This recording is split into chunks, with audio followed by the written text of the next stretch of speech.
رضا الرحمن نحن السير سنة النور بالتفكير على الأرواح بالتأثير في الخير والبرهان من القرآن للإنسان على الآفاق والأكوان به نمضي مدى الأزمان لا نرجو سوى الرضوان. اللهم علمنا ما ينفعنا وانفعنا بما علمتنا وزدنا علما يا رب العالمين. اللهم ارزقنا علما نافعا ورزقا طيبا وعملا متقبلا ya rabbal alamin. Kita lanjutkan kajian tafsir Ibnu Katsir. Insyaallah di surat At-Takwir kita melanjutkan pembahasan tentang pertemuan roh dengan tubuh. Kemudian juga tentang pertanyaan yang diajukan kepada bayi-bayi perempuan yang dikubur hidup-hidup. Halaman 483 insyaallah. 483.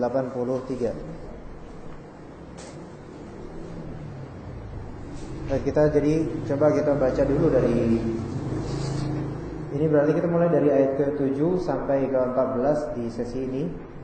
Halaman 479 coba kita lihat. Kita baca dulu ayat-ayatnya sebagaimana biasanya. Oke. Ya, kita mulai dari ayat ke-7 ya.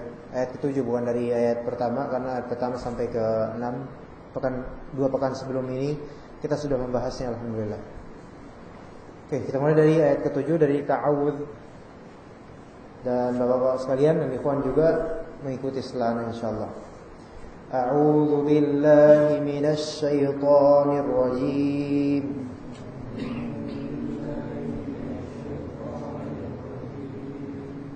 Wa idzan nufusu zuwijat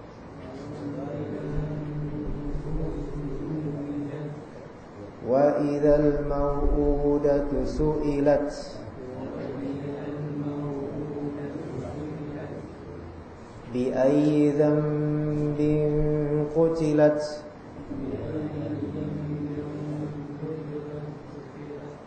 وإذا الصحف نشرت وإذا السماء كشطت وإذا الجحيم سعرت وإذا الجنة أزلفت علمت نفس ما أحضرت.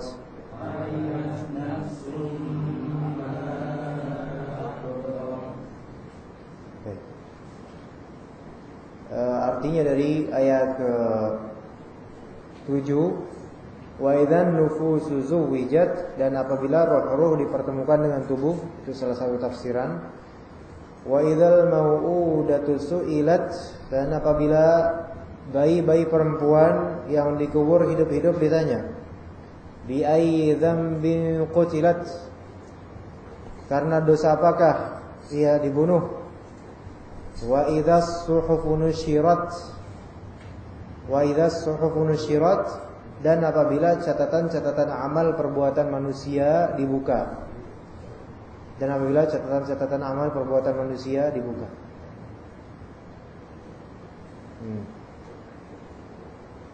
Wa idzas samaa'u kushitat, ya, wa idzas samaa'u kushitat, dan apabila langit dilenyapkan. Wa idzal jahimu su'irat, dan apabila neraka jahim dinyalakan. Wa idzal jannatu uzlifat, dan apabila surga didekatkan. Alimat nafsum ma ahdarat. Alimat nafsum ma ahdarat. Itu tadi terjemah. Maka tiap-tiap jiwa akan mengetahui apa yang telah dikerjakannya. Saya sebentar. Oke, insyaallah kita akan melanjutkan halaman atau ayat ke-7 sampai 14. Kita mulai dari halaman 138 insyaallah. Pertemuan ruh dengan tubuh. Tapi sebelumnya sebentar ada sedikit masalah di sini.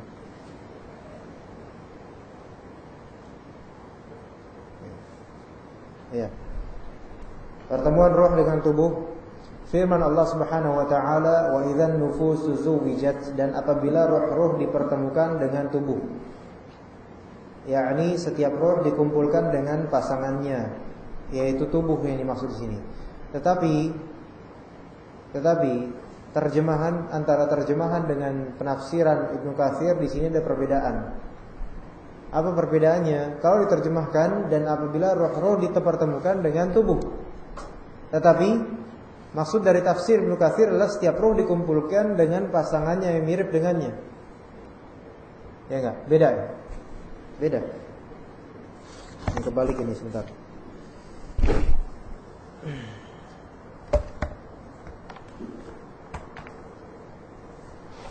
Ini harusnya di sini. Nah. Oke, jadi setiap ruh dipertemukan dengan pasangannya yang semisalnya. Zawjat itu dari kata zauj. Zauj itu pasangan. Zauj bisa bermakna istri, bisa bermakna suami. Adapun zaujah itu pasti istri. Adapun zauj itu bermakna suami ataupun istri. Yakni setiap ruh dikumpulkan dengan pasangannya. Sebagaimana firman Allah Subhanahu wa taala, "Uhsyurul ladzina zalamu wa azwajahum."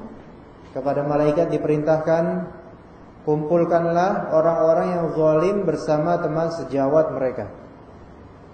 Quran surat As-Saffat 22. Azwajahum di sini bisa dimaknai siapa? Orang-orang yang mirip dengan mereka.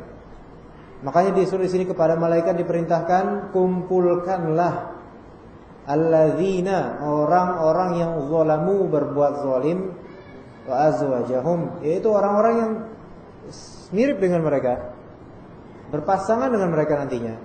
Dan itu kemarin kita telah bahas bahwasanya seseorang telah datang kepada Rasulullah sallallahu alaihi wasallam dan orang itu bertanya, "Ya Rasulullah, kaifa tara fi rajulin ahabba qauman wa lamma yalhaqu bihim?" Wahai Rasulullah, apa pendapatmu tentang seseorang yang mencintai suatu kaum tapi orang tersebut tidak pernah bertemu dengan mereka? Apa akibatnya atau apa nasibnya nanti? Apa yang akan dia dapatkan dari cintaan dia tersebut terhadap kaum yang dia tidak pernah melihat dan bertemu dengan kaum yang dicinta itu? Maka Rasulullah menjawab, "Al-mar'u ma'aman ahab," atau al-mar'u ma'aman ahabba. Seseorang itu akan bersama dengan siapa yang dia cintai. Misalnya dari kita kaum muslimin zaman sekarang mencintai Rasulullah, para sahabatnya, tabi'in, tabi'ut tabi'in, orang-orang soleh, orang-orang syuhada, orang-orang siddiqin, dan para nabi. Nah itu insya Allah akan dipertemukan dengan mereka dan dikumpulkan bersama dengan mereka dalam bergolongan dengan mereka. Walaupun gambarannya tepatnya kita tidak tahu sekarang, namun itu adalah janji dari Allah Subhanahu wa taala. Makanya dikatakan uhsyurul ladzina zalamu wa azwajahum, kepada malaikat diperintahkan kumpulkanlah orang-orang yang zalim beserta teman sejawat mereka. Pemahaman terbaliknya adalah Allah Subhanahu wa taala juga akan menyuruh malaikat untuk mengumpulkan orang-orang yang alim dan soleh dengan teman-teman yang seperti mereka. Begitu. Ya. Makanya kata Rasulullah, "Al-mar'u ma'aman ahab." Kalau seseorang rindu dengan orang yang tidak pernah dia ketahui, maksudnya tidak pernah dia temui, namun diketahui sifat-sifatnya dan benar-benar ingin bertemu dengannya, maka Allah Subhanahu wa taala akan mengabulkannya jika memang benar dia jujur dalam mencintainya, tidak sebatas klaim. Ya, tidak sebatas omongan saja. Misalnya orang mengatakan saya mencintai Allah, maka dia harus memperhatikan kalam Allah, "Qul in kuntum tuhibbunallah fattabi'uni yuhibbukumullah wa yaghfir lakum dzunubakum." Katakanlah jika kalian mencintai Allah, "Qul in kuntum tuhibbunallah," Sekarang banyak orang yang mencintai Allah, agamaku Islam, rukun Islam pertama begini, rukun iman pertama adalah iman kepada Allah, mencintai Allah. Katakanlah jika kalian mencintai Allah, fattabi'uni, maka ikutilah aku, yaitu ikutilah Rasulullah SAW. Apa konsekuensinya? Yuhibbukumullah wa yaghfir lakum dzunubakum. Konsekuensinya dia akan mencintai kalian, Allah akan mencintai kalian dan mengampuni kalian dosa-dosa kalian. Nah, jika memang cinta terhadap Allah dan Rasulnya, maka Allah Maha tahu terhadap cinta itu. Jika sebatas klaim di lisan, maka Allah Maha tahu perbedaan antara lisan dengan qalbu. Makanya dikatakan oleh Rasul almar'u ma'aman ahab. Kenapa? Seseorang bersama dengan apa yang dia cintai. Di sini maksudnya seseorang nanti akan dikumpulkan segolongan dengan orang yang dia cintai di hatinya, meskipun dia tidak pernah melafalkannya misalnya, atau tidak pernah menyiarkannya ke orang lain. Seseorang misalnya tinggal di suatu pedesaan misalnya, tapi dia sangat mencintai Rasulullah, dia ingin bertemu dengan Rasulullah dan dia ingin bertemu dengan Allah Subhanahu wa taala saking cintanya. Namun dia tidak pernah membaikkannya, melantunkannya di depan orang-orang. Maka Allah Subhanahu wa taala Maha tahu seberapa kadar cintanya, ya. Tapi ada juga orang di tengah perkotaan itu mengklaim dan menyiarkan bahwasanya dia dan kelompoknya itu sangat mencintai Allah dan Rasulnya. Tapi Allah Subhanahu wa taala Maha tahu apa yang ada di hatinya, dan Allah Subhanahu wa taala akan membalasnya sesuai dengan apa yang bukan sekadar apa yang dia ucapkan, tapi apa yang hakikatnya dia.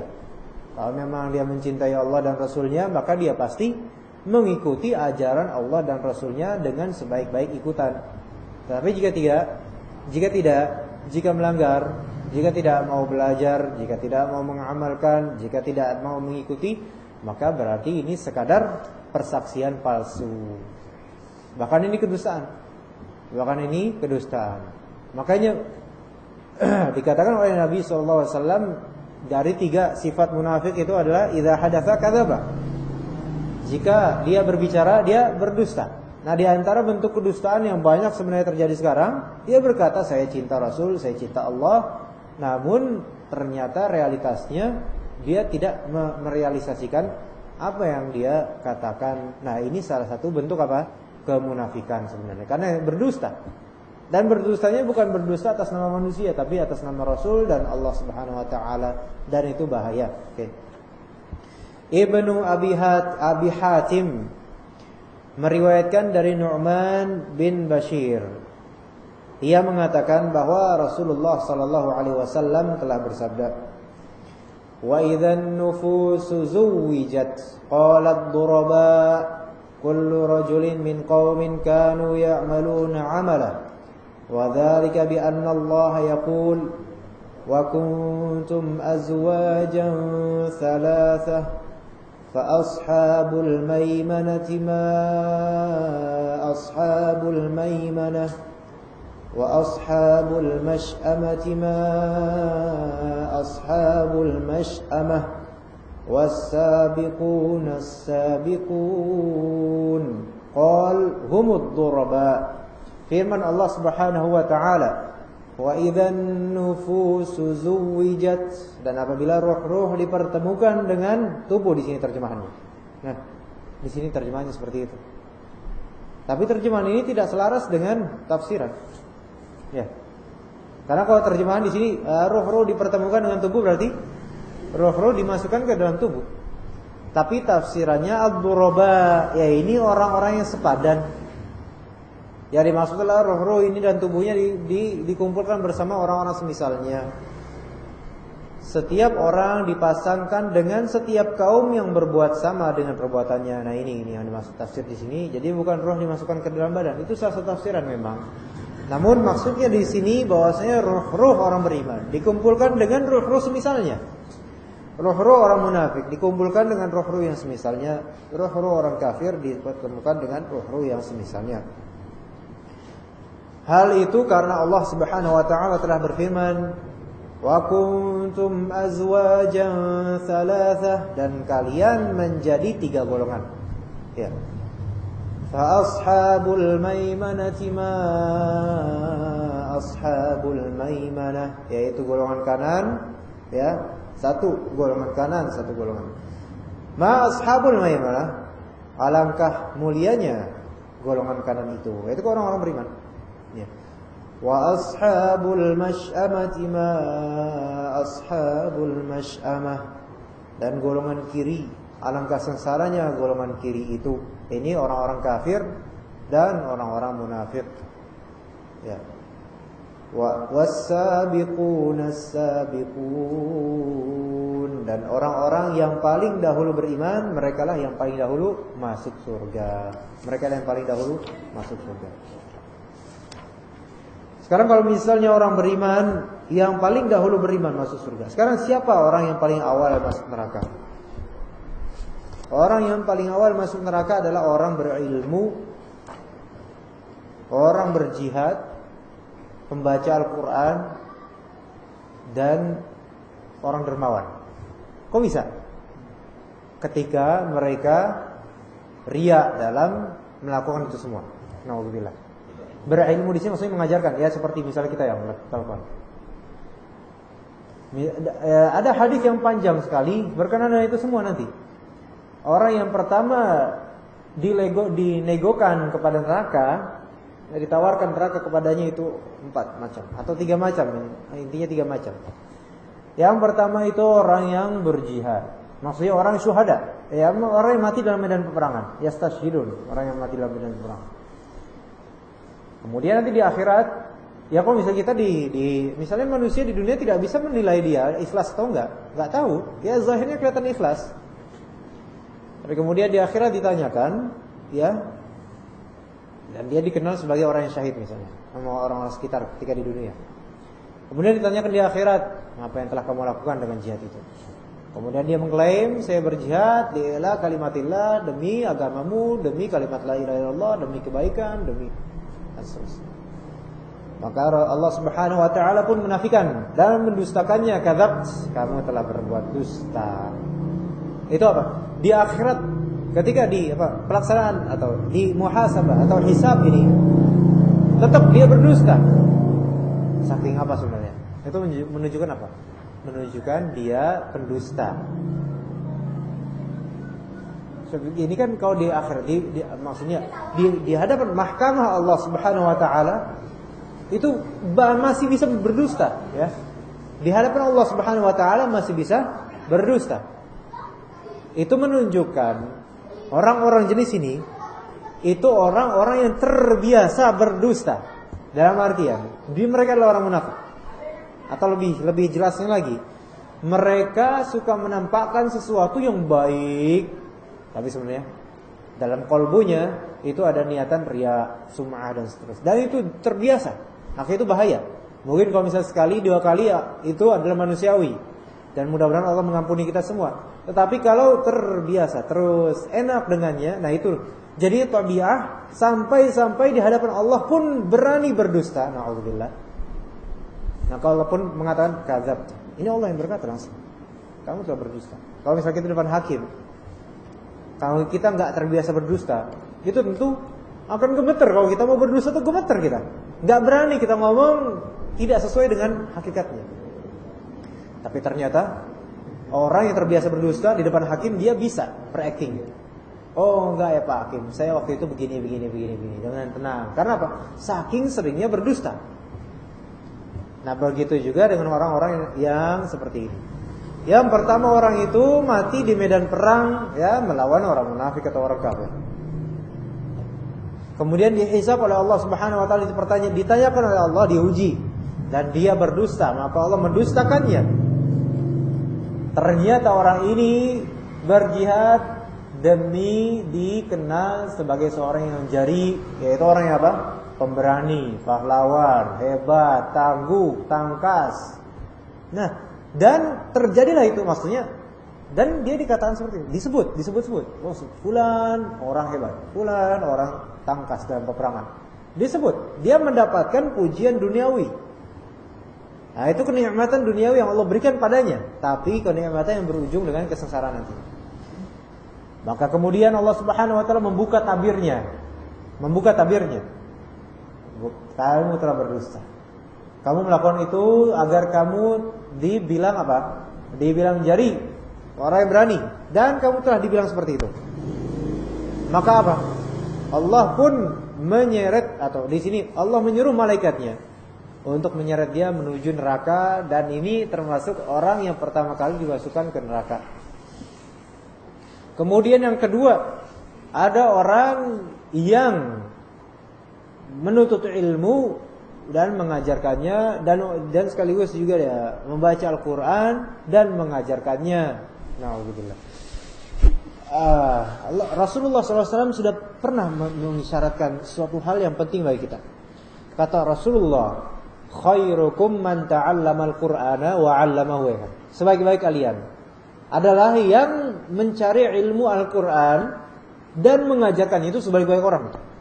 Jadi ilmu Al-Quran ini, ketika seseorang ikhlas belajar Al-Quran, baik tajwid, tahsin, tafsir, atau dia mengajarkannya lebih-lebih, maka sebenarnya orang-orang itu adalah orang-orang terbaik dari kaum muslimin. Itu kata Rasulullah, benar, selama dia ikhlas. Tetapi jika tidak ikhlas, ini jadinya. Jika tidak dia ikhlas, misalnya dia ingin agar orang-orang mengira atau agar orang menjulukinya sebagai, wah dia qori, masya Allah bacaannya bagus, masya Allah ilmunya luas, dia adalah seorang alim. Kalau itu yang dicari, maka jadilah kelak na'udzubillah sebagai orang-orang yang pertama kali masuk neraka. Na'udzubillah. Ya bukan berarti ini dikafirkan, enggak, bukan dikafirkan. Namun ini menunjukkan ya penembusan dosanya, pembersihan dia. Kenapa? Karena mungkin di dunia ini memang bermanfaat orang-orang seperti ini, namun didahulukan azabnya. Kenapa? Ya untuk dipercepat saja. Tapi ini menunjukkan apa? Menunjukkan kengeriannya juga, yaitu orang-orang kalau misalnya orang berjihad, ya syahid, ya itu kan salah satu pahala, salah satu imbalannya dia apa? Dapat bidadari, ya. Kemudian dan imbalan-imbalan lainnya, masuk surga tanpa hisab misalnya, kecuali jika ada hutang. Nah kemudian orang-orang yang berilmu, mengajarkan ilmu terutama Al-Quran, itu sebaik-baik manusia, masya Allah. Kemudian golongan yang ketiga, orang yang dermawan. Orang yang dermawan itu berinfak terus, bersedekah. Namun ternyata tujuannya apa? Untuk disebut sebagai dermawan, disebut jawab, dermawan, mulia, disebut karim, mulia, ringan tangan dalam memberi. Akhirnya Allah berikan julukan itu di tengah manusia, di masyarakat, dan dia mendapatkan kenikmatan itu julukannya. Tapi nanti di akhirat Allah Subhanahu wa taala Maha tahu. Diuji lagi dan ketahuan sebenarnya dia tidak ikhlas, dan tiga-tiga orang seperti ini ya Allah jerumuskan ke mereka ke neraka, naudzubillah. Termasuk golongan yang paling pertama dimasukkan ke neraka. Bahkan dikatakan oleh sebagian ulama, sebelum orang-orang kafir dihisab atau orang-orang kafir dimasukkan ke neraka, mereka lebih dahulu. Sebagian ulama mengatakan seperti itu, dan wallahu a'lam. Nah, jadi ada orang-orang yang paling terawal masuk surga, itu adalah orang-orang yang paling dahulu beriman. Nabi SAW berkata, humud duraba, yaitu mereka adalah orang-orang yang sepadan. Kemudian pertanyaan yang diajukan kepada bayi-bayi perempuan yang dikubur hidup-hidup. Firman Allah Subhanahu wa taala, wa idzal mau'udatu su'ilat bi ayyi dzambin qutilat. Apabila bayi-bayi perempuan yang dikubur hidup-hidup ditanya, karena dosa apakah dia dibunuh? Mayoritas ulama membaca su'ilat, dan al-mau'udah adalah bayi-bayi perempuan yang dikubur hidup-hidup. Mereka adalah korban orang-orang jahiliyah yang tidak menyukai anak perempuan. Dan hari kiamat pada hari kiamat bayi-bayi itu ditanya, dosa apakah yang telah mereka perbuat sehingga mereka dikubur hidup-hidup? Ini maksudnya ditanya di sini. Bukan bayi-bayi itu kemudian ditanya, maksudnya adalah orang yang menguburnya itu akan dipertanggungjawabkan, ditanya. Mengapa dosa apa bayi itu? Kok bisa dikubur hidup-hidup? Hal ini merupakan ancaman bagi pembunuhnya. Apabila orang yang dizalimi saja ditanya, oh ini berarti ya ditanya juga, ada salah satu tafsiran berarti sini. Iya, oke. Oke, wa idzal mau'udatu su'ilat. Jadi bayi-bayi ini juga ditanya. Namun tentu bayi-bayi ini ya tidak bisa menjawab pertanyaan maksudnya dengan jawaban yang tepat karena ya mereka juga tidak tahu jawabannya. Kenapa mereka dibunuh? Nggak tahu jawabannya. Bagaimana itu tahu? Karena mereka masih bayi. Dan ketika mereka dibunuh, mereka tidak tahu apa-apa. Tidak ada dosa apa-apa, tidak ada pikiran apa-apa. Ya, maka ketika ditanya, ini di sini di ayat ini dikatakan wa idzal mau'udatu su'ilat. Yaitu siapa yang ditanya? Orang yang dikubur. Yaitu bayi-bayi itu nanti ditanya. Baik. Sekarang di sini pemahamannya adalah jika bayi-bayi itu yang tidak mengerti apa-apa saja ditanya, apalagi yang menguburnya yang mengerti. Kenapa dikubur? Ya, di sini maksudnya ada kena enggak? Hal ini merupakan ancaman bagi pembunuhnya. Apabila orang yang dizalimi yaitu bayi-bayi itu saja ditanya, maka apalah lagi orang yang menzaliminya. Tentu mereka akan lebih ditanya dan diminta pertanggungjawaban atas perbuatannya. Ya. Jadi seolah-olah di sini ada isyarat, seolah-olah ada isyarat di sini wa idzal mau'udatu su'ilat. Bahwasanya orang yang terzalimi pun itu akan ditanya. Kamu tahu enggak kenapa kamu dizalimi? Ya. Orang-orang yang dizalimi, ya keumuman kezaliman. Orang-orang yang terzalimi akan ditanya, kamu tahu enggak kenapa kamu waktu itu dizalimi misalnya, tanah kamu diambil misalnya. Atau barang kamu dicuri misalnya. Kamu tahu enggak? Kalau misalnya enggak tahu, mungkin enggak tahu, dijawab, enggak jawab. Yang terpenting adalah jika orang atau pihak yang dizalimi saja ditanya, apalagi pihak yang menzalimi. Ditanya sekaligus diminta pertanggungjawaban atasnya. Apakah orang yang berbuat zalim itu mengira bahwa mereka tidak akan ditanya? Nah, ini pertanyaan di sini. Apakah orang yang berbuat zalim itu mengira bahwa mereka tidak akan ditanya? Jangan pernah mengira seperti itu, ya. Waalaikumsalam warahmatullahi wabarakatuh. Jangan sampai mereka mengira hal yang seperti itu. Karena bagaimanapun hewan saja ketika berbuat zalim itu akan dibalas di akhirat nanti, maka apalah lebihnya, maka lebih-lebih lagi manusia. Lebih lagi manusia yang Allah Subhanahu wa taala menciptakan untuk mereka akal.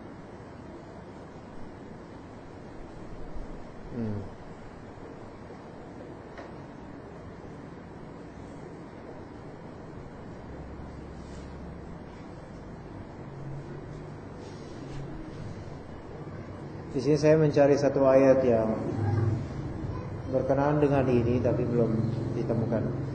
Baik. Kita teruskan di sini. Ali bin Abi Thalhah berkata dari Ibnu Abbas. Firman-Nya ini dibaca sa'alat, ya ini meminta. Bisa difahami di sini? Tadi ada wa idzal mau'udatu su'ilat, ya kan? Artinya ditanya. Berarti mau'udah di sini orang pihak bayi yang dikubur itu ditanya. Itu kalau misalnya kita membacanya wa idzal mau'udatu su'ilat. Tetapi ada juga qiraah atau bacaan lain, dan bacaan ini mutawatir insyaallah, wa idzal mau'udatu sa'alat. Artinya apa? Dan ketika mau'udah, bayi-bayi yang dikubur di dunia ini bertanya. Nah, sekarang berarti yang bertanya adalah bayi-bayi itu, bukan Allah Subhanahu wa taala. Jadi ada dua qiraah, ada dua bacaan.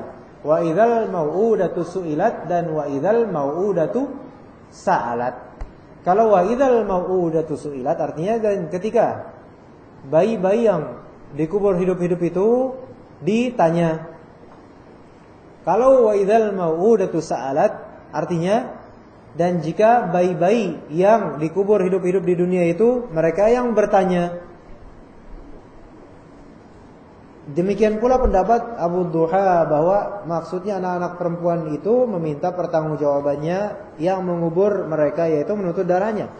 Namun ada juga yang mengatakan bahwasanya riwayat atau qiraah seperti ini kurang tepat.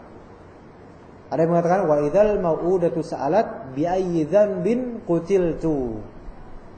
Kalau sini kan kalau kita riwayat kita Wa idzal mau'udatu su'ilat bi ayyi dzambin qutilat.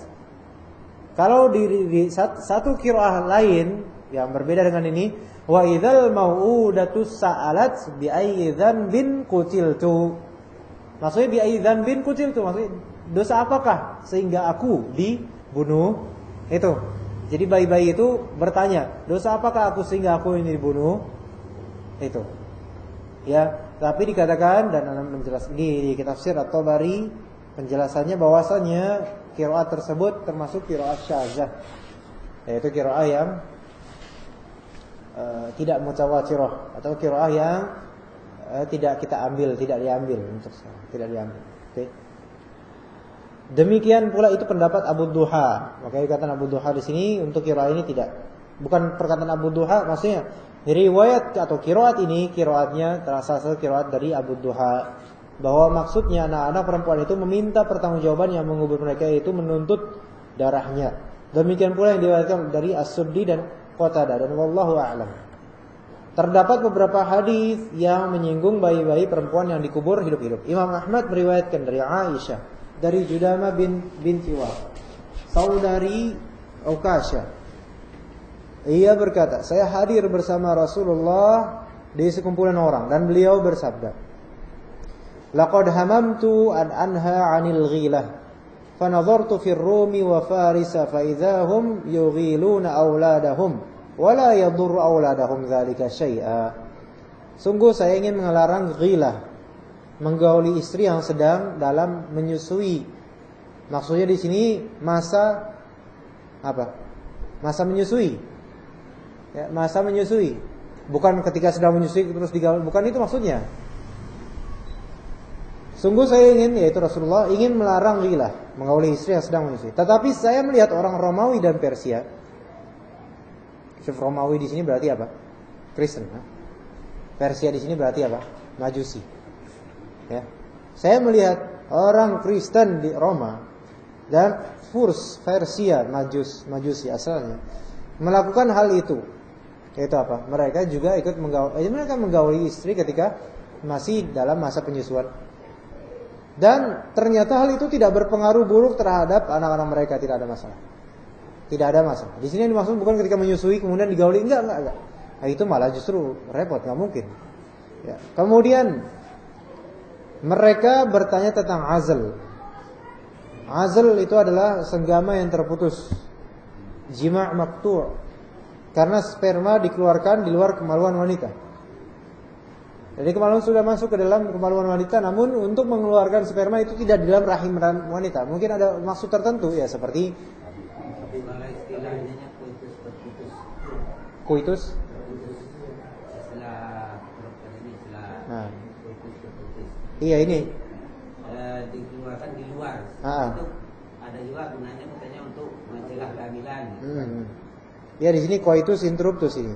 Ya, di kitab di coitus interruptus di footnote. Itu kalau anak kenalnya azl, Pak. Kalau anak kenalnya azl. Azl. Ya, azl itu asal katanya dari kata, sebenarnya dari kata menyendiri. Kayak ada istilah juga uzlah. Uzlah itu semacam menyendiri. Nah, maksudnya di sini ketika sudah mau keluar cairan maninya kemudian ditarik dan dikeluarkan di luar. Dengan ada maksud tertentu, ya. Ada yang maksud tertentu. Nah, sekarang dikatakan oleh Rasul, "Dzalikal wa'dul khafi wa huwal mau'udatu su'ilat." Itu adalah penguburan anak perempuan yang tersembunyi, yaitu berkaitan dengan firman Allah, apabila bayi-bayi perempuan yang dikubur hidup-hidup ditanya. Hadis riwayat Muslim, Ibnu Majah, Abu Daud, At-Tirmidzi dan An-Nasa'i. Nah, sekarang apakah hal itu dilarang dalam Islam? Kalau misalnya ketika ada dua pendapat sebenarnya. Ada yang mengatakan itu haram dengan mengambil hadis ini. Namun ada yang berpendapat tidak haram, melainkan makruh. Dengan adanya riwayat-riwayat lain dari para sahabat, bahwasanya para sahabat pun melakukan azal di sini, melakukan azal di masa Rasulullah masih hidup, dan Rasulullah sebenarnya tidak melarang mereka melakukan seperti itu. Tidak melarang mereka melakukan seperti itu. Tentu dengan tujuan apa? Untuk mendapatkan maslahat, misalnya ya mencegah kehamilan dalam artian, ya tujuannya bukan mencegah kehamilan, ujung-ujungnya apa? Ya mengatur nasl di sini supaya tidak apa? Supaya ada jarak, supaya tidak terlalu dekat jaraknya. Nah, makanya Nabi SAW berkata tentang wanita haid atau apa yang dilakukan oleh seorang suami terhadap wanita atau istri yang sedang haid atau budak yang sedang haid. Isna'u kulla syai'in illa nikah. Perbuatlah sesukamu, ya, kecuali satu, nikah, jima'. Nah, sekarang bagi para ulama terutama Syafi'iyah, mazhab Syafi'iyah, bahwasanya azl itu makruh. Tidak diharamkan, tetapi makruh. Nah, sekarang bagaimana kita di sini menanggapi kalimat dzalikal wa'dul khafi? Itu adalah penguburan anak perempuan yang tersembunyi. Dzalikal wa'dul khafi di sini bukan berarti penguburan anak, bukan penguburan anak perempuan. Penguburan anak itu lebih tepatnya. Karena wa'ad di situ perbuatan penguburan anak. Enggak mesti perempuan, oke? Nah, itu adalah penguburan anak perempuan yang tersembunyi. Apakah kemudian seorang yang difahami dari hadis ini, apakah kemudian orang yang melakukan azl ini kemudian akan disamakan dengan azl atau apa? Disamakan dengan wa'ad di zaman jahiliyah, yaitu mengubur perempuan hidup ketika sudah ketika sudah masih hidup, enggak bisa disamakan. Kenapa? Karena ketika masih menjadi mani itu belum ada roh di dalamnya, sehingga bukanlah itu pembunuhan, Kalau misalnya pembunuhan itu ketika apa? Ketika ada roh sudah ada di dalamnya, baik itu masih di dalam rahim atau sudah keluar dari rahim. Nah, seperti aborsi di masa-masa akhir-akhir, yang itu ketika sudah segumpal daging, maka itu sudah ada roh di situ, maka tidak boleh dilakukannya. Adapun sebelumnya, ketika masih menjadi setetes mani, ya, yang seperti ini belum ada roh di dalamnya, sehingga misalnya seseorang membatalkan menaruh mani di liang rahim istrinya, dia tidak dikatakan membunuh. Tetapi ditasbihkan atau diserupakan oleh Rasulullah, dzalikal wa'dul khafi. Itu adalah penguburan anak perempuan yang tersembunyi. Nah, difahami oleh mayoritas ulama bahwasanya maksud dari ini penguburan anak tersembunyi bukanlah penguburan anak pada hakikatnya, enggak. Tetapi seperti penguburan anak, yaitu seperti mematikan nasl, mematikan keturunan. Ya, tetapi difahami ulama ini bukanlah sebuah, atau ini indikasinya justru ke makruh, bukan ke haram. Oke. Wallahu a'lam. Kemudian kafarah, mengubur bayi perempuan. Ya. Dan ini ada syariatnya dalam Islam di masa Nabi sallallahu alaihi wasallam. Abdul Razak di sini seorang ahli hadis berkata, Israil di sini maksudnya bukan nabi, tapi Israil nama seseorang perawi. Israil mengabarkan kepada kami dari Simak bin Harb, dari An-Nu'man bin Bashir, dari Umar bin Al-Khattab, ia berkata tentang firman Allah Subhanahu wa taala, wa idzal mau'udatu su'ilat, apabila bayi-bayi perempuan yang dikubur hidup-hidup ditanya, dia berkata, Qais bin Asim menghadap Rasulullah sallallahu alaihi wasallam seraya berkata, wahai Rasulullah, dahulu saya menguburkan bayi-bayi perempuanku hidup-hidup di zaman jahiliyah. Lihat di sini, dahulu saya menguburkan bayi-bayi perempuan hidup-hidup di zaman bayi-bayinya yang perempuan di zaman jahiliyah. Siapa yang melakukannya? Qais bin Asim. Ketika masih di zaman jahiliyah, ketika masih kafir, ketika masih musyrik. Beliau bersabda, "A'tik an kulli wahidatin minhunna raqabah." A'tik an kulli wahidatin minhunna raqabah. Maksudnya adalah, artinya adalah bebaskanlah seorang budak untuk seorang bayi dari mereka. Misalnya, kalau misalnya kamu telah mengubur 4 kali bayi, 4 jumlah bayi perempuan, maka bebaskanlah 4 budak. Ya, bebaskanlah 4 budak. Dia berkata, wahai Rasulullah, saya ini pemilik unta. Beliau bersabda, fanhar an kulli wahidatin minhunna badanah. Kalau begitu sembelihlah seekor unta untuk seorang bayi perempuan dari mereka. Ini kafarah berarti ada dua. Bisa membebaskan budak, bisa juga menyembelih seekor unta. Sekarang masalahnya, dan ini hadis sahih. Sekarang masalahnya, apakah hal seperti ini masih berlaku sampai sekarang? Ya, jika misalnya seseorang mengubur anak perempuannya hidup hidup, mengubur anak perempuannya hidup hidup. Apakah kemudian kafarah ini berlaku? Nah, ini belum bisa saya temukan jawabannya. Belum bisa saya temukan jawabannya. Apakah ini khusus di masa Nabi, yaitu berkaitan dengan perbuatan di masa jahiliyah para sahabat, atau juga masuk ke konteks modern sekarang misalnya, dilakukan juga kemudian di kafarah atau enggak? Wallahu a'lam. Anda belum bisa menjawab. Wallahu a'lam. Kemudian pemaparan buku-buku catatan mengenai firman Allah Subhanahu wa taala. Wa idzas suhufu nushirat, dan apabila catatan-catatan amal perbuatan manusia dibuka. Ad-Dhahhak berkata, setiap manusia diberi buku catatannya dengan tangan kanan atau tangan kiri. Qatadah berkata, wahai manusia, kamu telah menorehkan catatan di atasnya. Lalu buku itu ditutup dan dipaparkan kepadamu pada hari kiamat. Maka hendaklah setiap orang memperhatikan apa yang akan ditorehkan di buku catatannya. Oke. Ini catatan yang dicatat oleh para malaikat nantinya.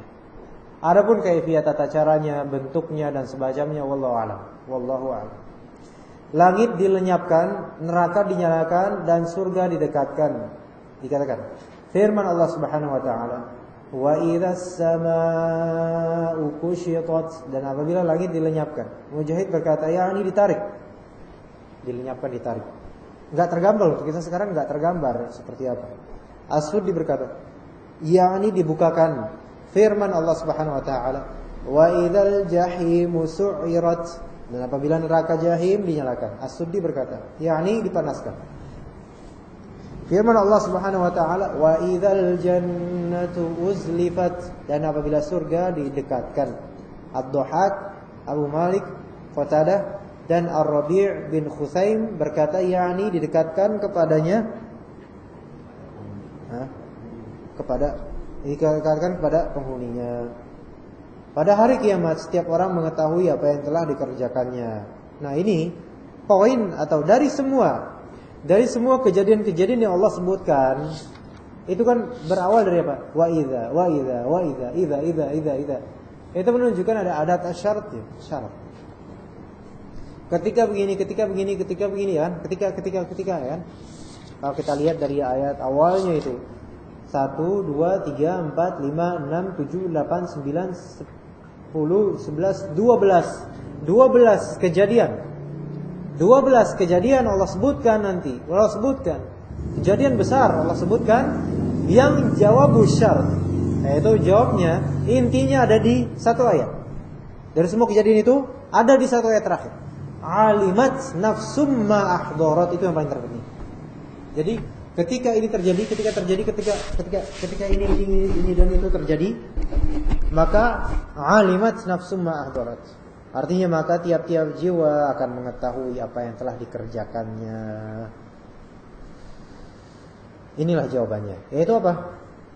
Yaitu jawab dari idza, apabila yang dimulai dari ayat pertama dan ayat berikutnya, jumlah 12 ayat semuanya. Kecuali bi dzambin qutilat, itu tidak masuk. Ya, wa idza dan seterusnya. Nah, jawabannya alimat nafsum ma ahdarat. Alimat mengetahui. Nafs di sini jiwa. Nafs ini mutlak menunjukkan satu, jiwa.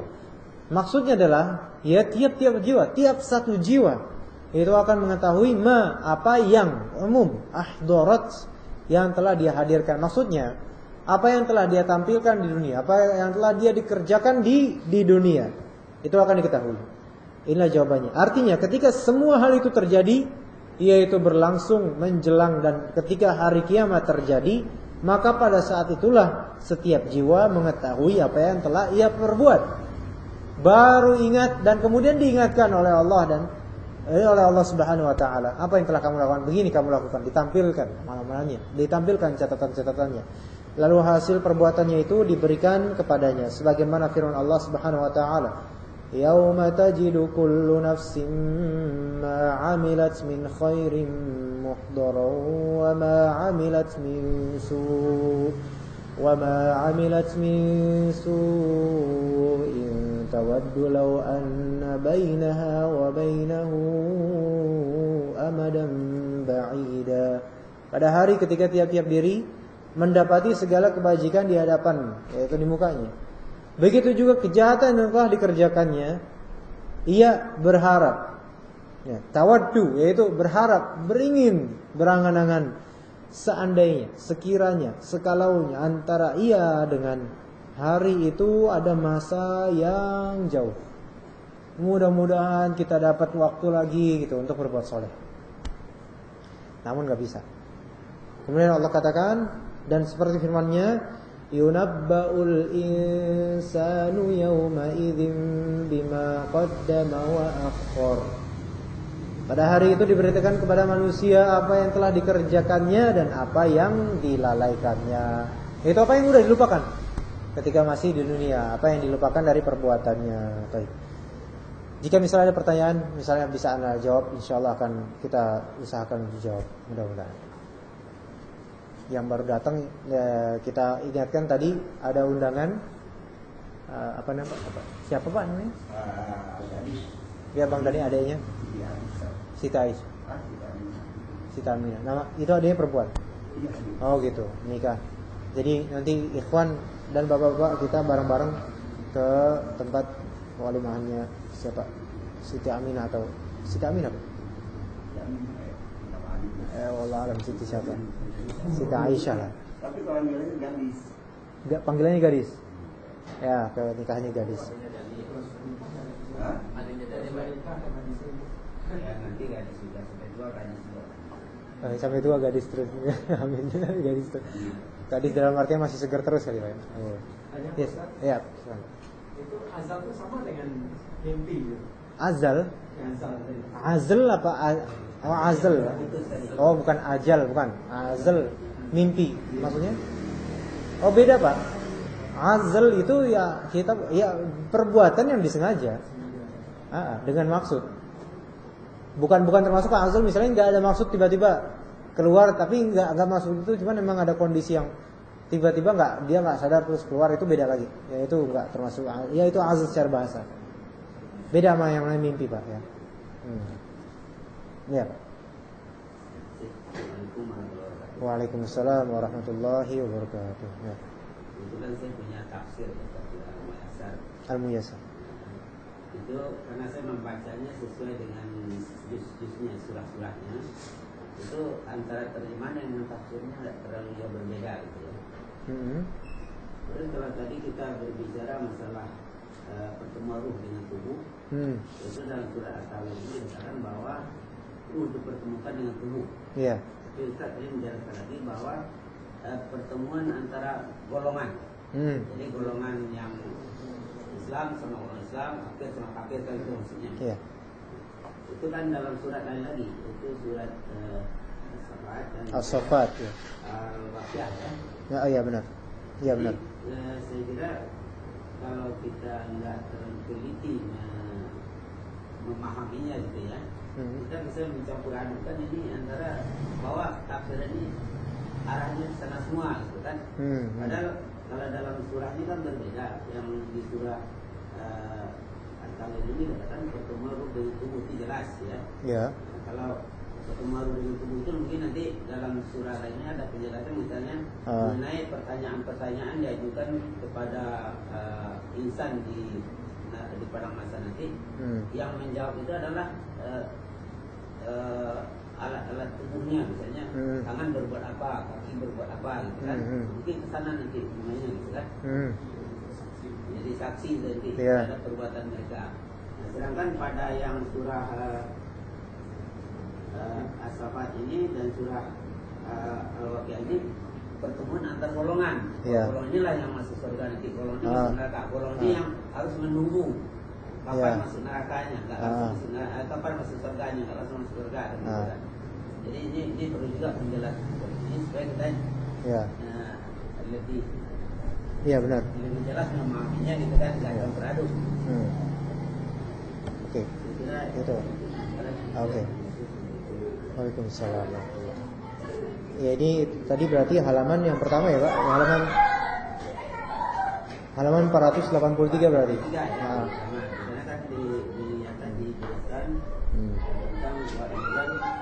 Nufus zuwijat. Wa idza nufus zuwijat. Sekarang kalau misalnya kita terjemahin dulu, wa idza ya jika itu an-nufus jiwa-jiwa ya kan, roh-roh. Terus zuwijat. Nah, sekarang arti zuwijat yang tadi kita jelaskan artinya apa zuwijat? Zauj atau zaujah artinya apa? Pasangan. Zauj artinya pasangan. Nah, sekarang jika jiwa-jiwa itu dipasangkan. Sekarang kan ada dua penafsiran. Penafsiran pertama yaitu jiwa itu disepasangkan dengan tubuhnya masing-masing pemiliknya. Ada juga penafsiran jiwa-jiwa itu maksudnya dipasangkan dengan golongan-golongan.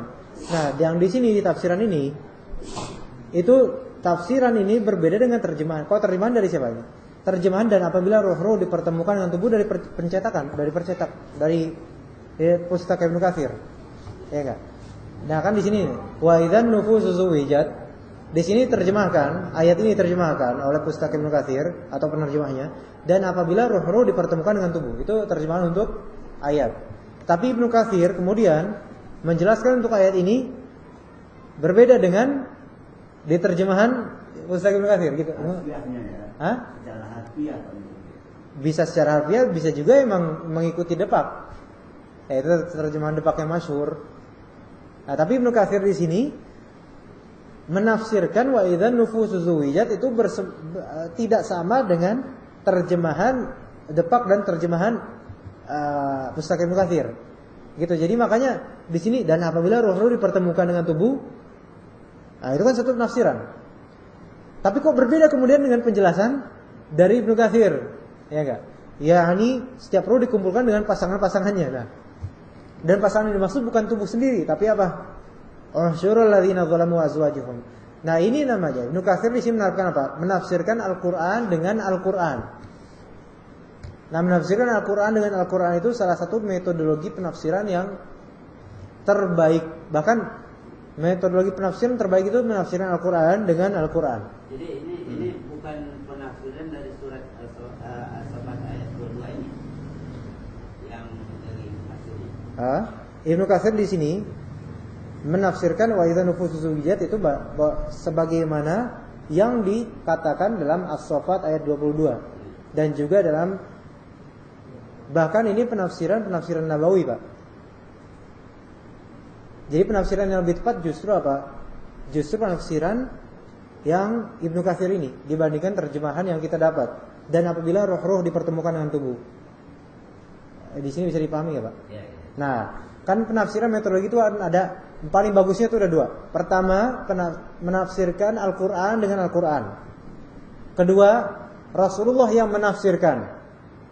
Ketiga, kita menafsirkan Al-Quran dengan sunnah, namun bukan Rasulullah yang menafsirkan. Kita matchingkan dengan sunnah misalnya. Mungkin ada sama juga. Kita lihat juga asal usulnya kan.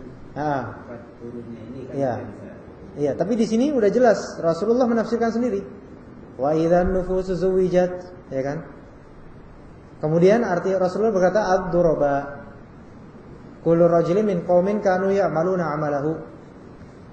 Rasulullah di sini, Rasulullah sendiri yang menafsirkan, bukan Ibnu Katsir. Jadi Ibnu Katsir di sini mengikuti penafsiran Rasulullah. Kan wa idzan nufusu zuwijat. Apa kata Rasulullah? Ya, ini orang-orang yang sepadan. Setiap orang dipasangkan dengan setiap kaum yang berbuat sama dengan perbuatannya. Nah, ini Rasulullah sendiri yang menafsirkan wa idzan nufusu zuwijat, artinya adalah, maksudnya adalah yaitu jiwa-jiwa itu dikumpulkan dengan orang-orang semisalnya. Nah, tapi kemudian diterjemahan dan apabila roh-roh dipertemukan dengan tubuh. Ini berbeda kan penafsirannya. Begitu. Jadi ya terjemahannya sayangnya terjemahan di sini memang mengikuti mungkin terjemahan penafsiran yang berbeda dengan apa yang ditafsirkan oleh Rasulullah dan juga oleh Ibnu Katsir. Wa idzan nufusu zuwijat. Nah, di sini Anda lihat juga memang ini kalau misalnya kita boleh mungkin mengatakan dan tidak salah kayaknya mengatakan bahwasanya semua ayat dalam cetakan-cetakan ini itu kopas dari Al-Quran terjemahan depak. Makanya nggak peduli mau dia apa maknanya bertentangan dengan pemaknaan dari Ibnu Katsir atau enggak, yang penting di sini wa idzan nufusus zuwijat dikopas. Makanya ketika menerjemahkan hadis nih Pak, yang hadis yang Ibnu Abi Hatim meriwayatkan dari An-Nu'man bin Bashir mengatakan bahwa Rasulullah bersabda wa idzan nufusus zuwijat, ya kan? Diterjemahkan apa oleh Ibnu Pustaka ini? Dan apabila roh-roh dipertemukan dengan tubuh. Tapi kemudian justru bertentangan dengan setelahnya. Coba antum ini lagi. Ya enggak Pak? Bisa dipahami enggak Pak? Ini bertentangan. Jadi justru gini. Wa idzan nufusus zuwijat, Rasulullah menerjemahkan, maksudnya menafsirkan, yaitu ketika jiwa-jiwa itu dipertemukan dengan yang semisalnya dari jiwa-jiwa yang berlaku semisalnya. Kemudian Rasulullah menyebutkan bahwa ayat surat Al-Waqiah. Tapi justru cetakan Ibnu Katsir di sini menerjemahkan wa idzan nufusus zuwijat itu dengan terjemahan yang bertentangan dengan penafsiran Rasul. Iya. Iya enggak?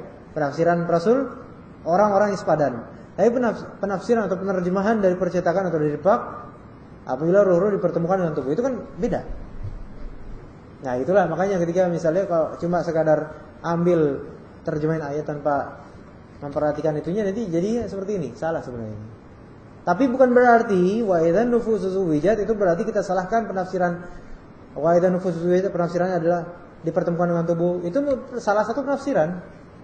Tetapi ketika ada penafsiran dari Nabi sallallahu alaihi wasallam, ya justru kita utama mungkin begini ya. Jadi yang pertama apabila ruh bertemu dengan tubuh, setelah bertemu tubuh, mungkin kelanjutannya dengan setelah itu dengan orang-orang yang sepadan gitu. Ya, bisa seperti itu. Gitu. Iya. Kalau pertentangan saya kira nggak mungkin ya antara firman Tuhan dalam Al-Qur'an dengan hadis Nabi, nggak mungkin. Enggak di sini terjemahannya Pak, terjemahannya di sini. Ya di sini enggak bertentangan. Cuma ketika di sini kalau kita lihat terjemahan dari Pustaka Ibnu Katsir ini bertentangan dengan penafsiran Ibnu Katsir.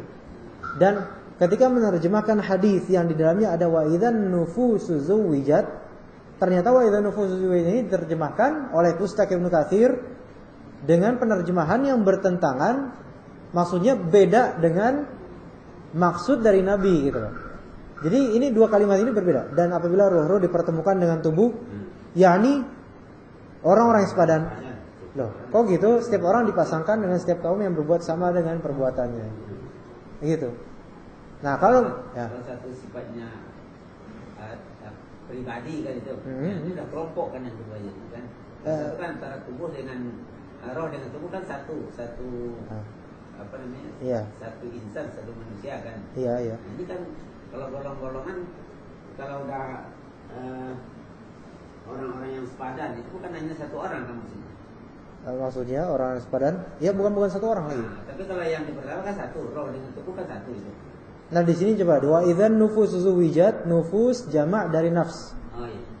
Berarti kan orang-orang banyak kan? Iya. Zuwijat artinya dipasangkan. Apakah di sini ada tulisan badan? Tubuh nggak ada.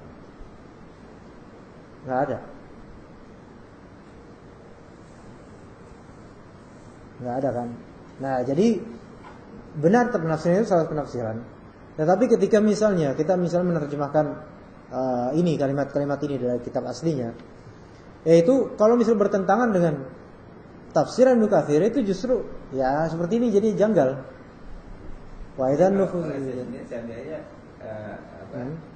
yang pertama itu kita terjemahan dari pertemuan dengan tubuh ini sesuai dengan terjemahan ayatnya. Terus kelanjutannya kita ambil aja sebagai kelanjutan, setelah bertemu nanti ada golongan dengan golongan gitu kan. Tetapi di sini tulis yakni. Berarti adalah, ya berarti kan kelanjutan dari bukan kelanjutan. Sama berarti. Maksud dari ayat itu. Nah, di sini berarti Ibnu Katsir mengambil pendapat yang sesuai dengan pendapat Rasul. Nah, itulah pendapat Rasul, yaitu maksudnya wa idzan nufusus zuwijat, yaitu dipertemukan dengan ad-duraba, dengan orang-orang yang semisal dia, bukan dengan badan miliknya, bukan. Nah, itu salah satu tafsiran. Itu salah satu tafsiran. Tetapi ketika kita menafsirkan atau menerjemahkan tafsir, ya itu berarti harus disesuaikan dengan apa yang diinginkan oleh penafsir itu. Nah, makanya di sini ada kontradiktif. Kalau misalnya mau lebih teliti malah justru kontradiktif antara penerjemah dengan yang kitab yang diterjemahkan. Jadi antara terjemahan dengan tafsir kayak bertentangan gitu. Bertentangan dari pustaka Ibnu Katsirnya dengan apa yang diinginkan oleh Ibnu Katsir itu bertentangan. Karena memang pustaka Ibnu Katsir bukannya punya Ibnu Katsir, Pak, makanya. Kalau misalnya punyanya Ibnu Katsir mungkin bisa tahu mereka, tapi ini pustaka Ibnu Katsir punya orang kita, jadi nggak tahu. Bisa dipahami maksudnya di sini, berarti memang ada sedikit ini. Cuma bukan berarti di sini kita menyalahkan. Benar tadi ada salah penafsiran. Roh dipertemukan dengan tubuh, itu salah satu penafsiran. Benar itu, benar. Dan memang ya nanti juga dipertemukan dengan tubuh dengan sendirinya. Karena nanti tubuh akan berjalan dan seperti yang kita diwartakan di hadis Nabi, ya mereka berjalan dengan telanjang, kemudian dengan tubuh yang hakiki seperti ini, dengan keasliannya, benar itu. Tetapi di sini Ibnu Katsir tidak memaksudkan, tidak menafsirkan ke situ, sehingga terjemahannya seharusnya tidak seperti ini gitu. Dan apabila roh dipertemukan dengan yang semisalnya misalnya, nah itu karena Ibnu Katsir nggak memasukkan penafsiran itu. Udah jam segini Pak, kita kayaknya harus bersiap-siap. Teman-teman udah dari tadi pengen makan sepertinya. Iya ini Mas Ahmad nih. Ya antum kayaknya pengen sekali. Udah nggak tahan, udah siap dari tadi ya jam 4. Kita tutup aja ya, supaya kayak mau mendung maksudnya. Supaya lebih cepat antum mendapatkan porsi, takutnya udah habis kan. Insyaallah mudah-mudahan udah disediain sama Bang Dani mudah-mudahan ya. Oke, kita berarti lanjut pada pekan ke depan, kita lanjut mulai dari ayat insyaallah mulai dari ayat fala uqsimu bil khunnas sampai akhirnya insyaallah untuk sesi pertama. Iya, insyaallah itu untuk mudah-mudahan kalau kuat sesi kedua ditambah lagi mungkin, enggak tahu nanti gimana. Ya, jadi kita tutup dulu dengan doa kafaratul majlis. Subhanakallahumma wa bihamdika asyhadu an la ilaha illa anta astaghfiruka wa atubu ilaik. Wassalamualaikum warahmatullahi wabarakatuh. Habis